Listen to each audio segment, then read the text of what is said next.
The Celestial Empire, or Points and Pickings of Information about China and the Chinese by George Mogridge. Chapter 3, Macau and Whampoa. Let me now suppose that you have left Hong Kong for Macau. The appearance of the place from the sea is good. You will run to the European ships which anchor some miles from the shore, and you will hear the clamour of the tanka women, water women, who ply in the tanka boats, which are in form very much like half a walnut shell, and about 6 or 8 feet long, and 3 or 4 broad, with a deck and a cane roof over the middle of it. These boats are just the very things for your sketchbooks. Well, the tanka boats will take you to the shore. The Chinese coolies or porters will rush into the water to meet you. They will seize hold of your luggage and grapple with one another for the honor and profit of carrying it across the quay to the habitation where you mean to take up your abode. You arrive safe at last and sit down, hungry enough to your tiffin, pork chops, beef steaks, ham, eggs and potatoes. Refreshed by your meal, you begin to feel courageous and make up your mind for an expedition. Nothing will do but a stroll along the Praia Grande. As you walk along, the young Chinese stare with all their eyes at the newly imported barbarians, for such is the name given to foreigners. The Portuguese part of Macau is principally on the hills, while the Chinese, or bazaar part, occupies the low ground. The town is well built and has good streets, but as the lanes are too narrow to admit wheel carriages, sedan chairs covered with cloth, or a dark color, gloomy-looking things are mostly used. There is no likelihood of your fancying yourselves to be in Cheapside, London. If your purses are well lined, you will go into the Chinese shops in the European part of the city and pay $6 for what you may get in old England for much less than as many shillings. You will, of course, go to the open space before the courthouse, and there you will see such an assemblage of itinerant Chinamen as you never witnessed before. Human beings of all ages and seemingly engaged in all occupations are presented to the eyes, while sounds of all kinds reach the ear. The very confusion of the scene adds to its interest. Here is a doctor, a second Galen, deeply skilled in the healing art, with an extensive assortment of medicinal herbs before him. An astrologer, another Sibyl, who is sagely revealing the secrets of the stars to those who have bribed him to make known their mysteries. An honest umbrella maker, and an indefatigable cobbler, the former ready to protect you from all evils over your head, and the latter to defend you from those under your feet. A bookseller, with his whole library exposed for sale. A blacksmith, hard at work at his travelling smithy. A money changer, with his table, coins, and steel yard.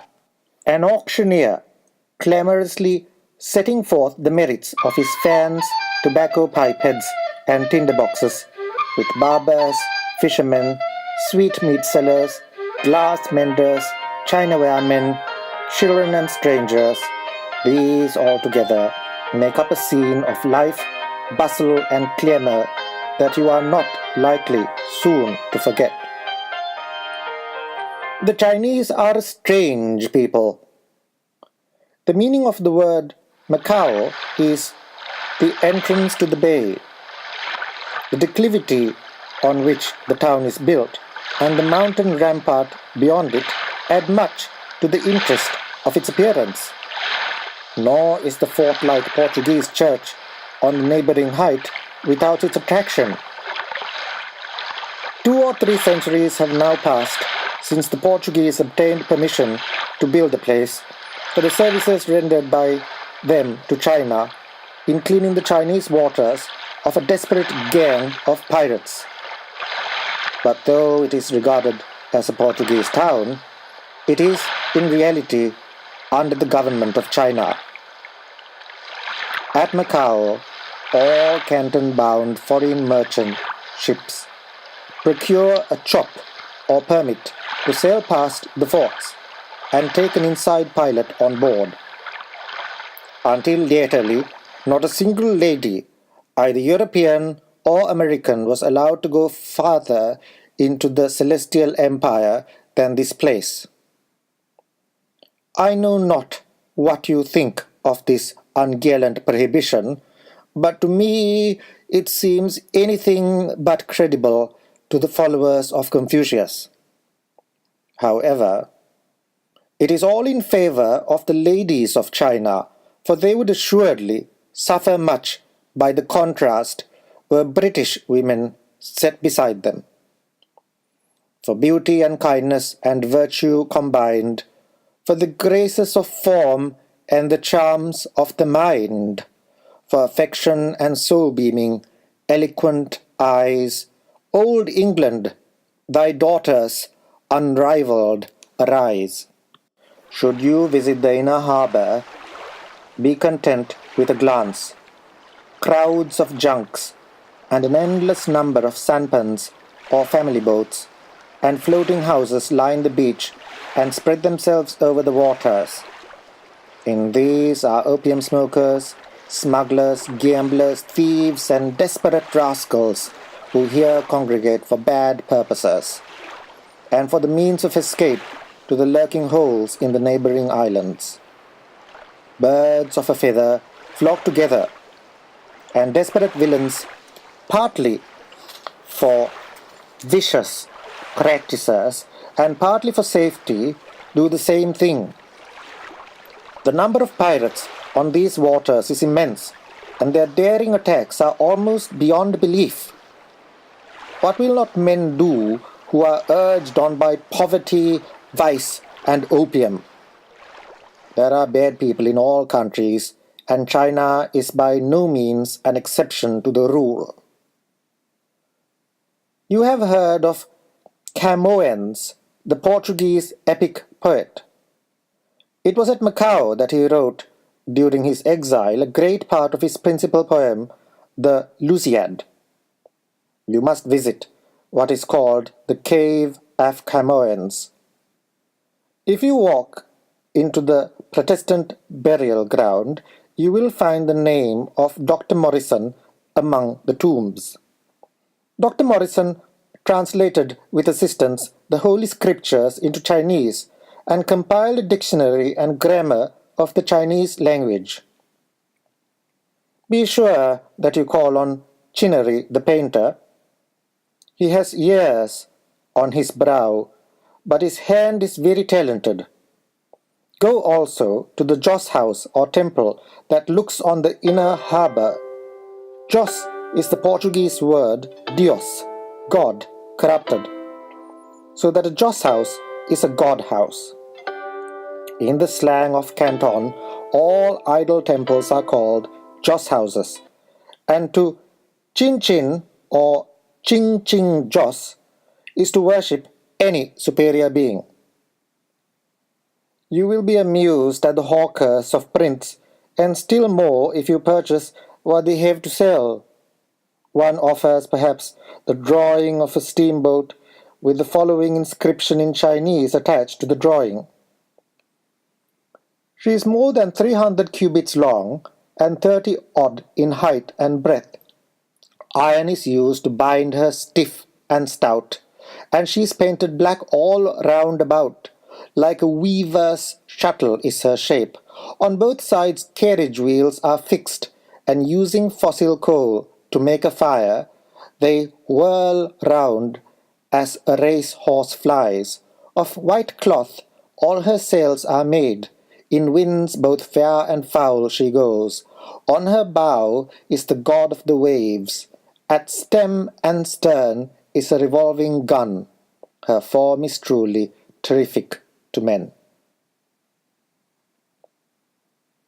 Another drawing of a steamer by the Chinamen may be yet more amusing, for in it the men are half as tall as the masts and dressed in red jackets and pea-green trousers. One man is looking out in the foretop with a spying glass to his eye, larger than the yard near him.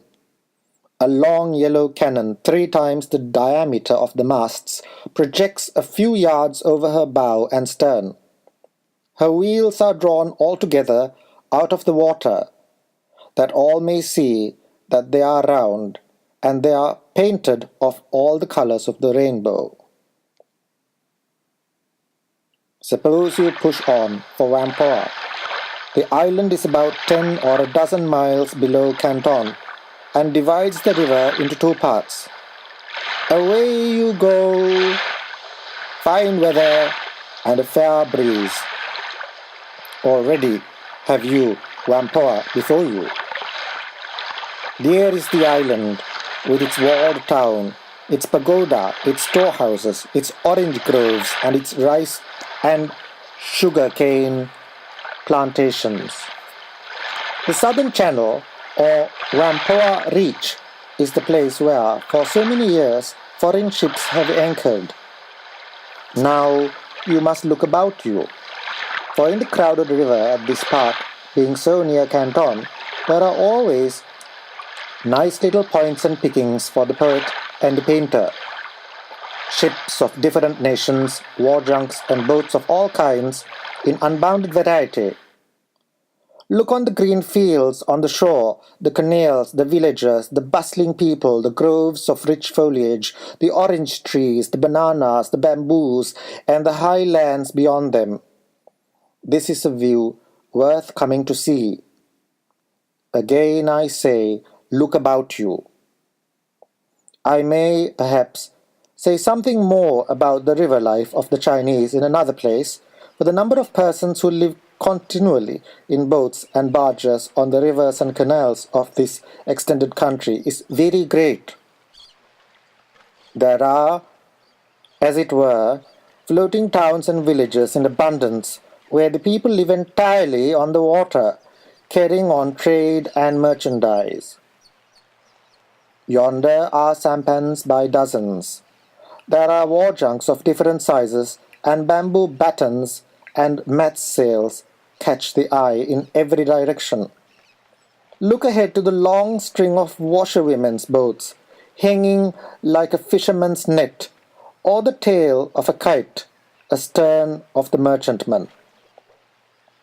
There are the women washing, ironing, folding, and mending clothes, and spreading them to the sun and wind on the lines and bamboos that they have stretched across to bear them. One woman is up to her elbows scrubbing away at the clothes.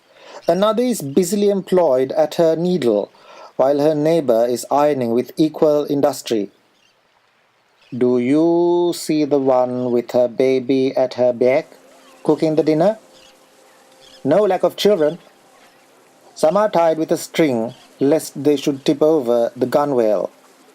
Some have paddles in their hands, young Columbuses, beginning betimes to learn to row, that they may make longer voyages.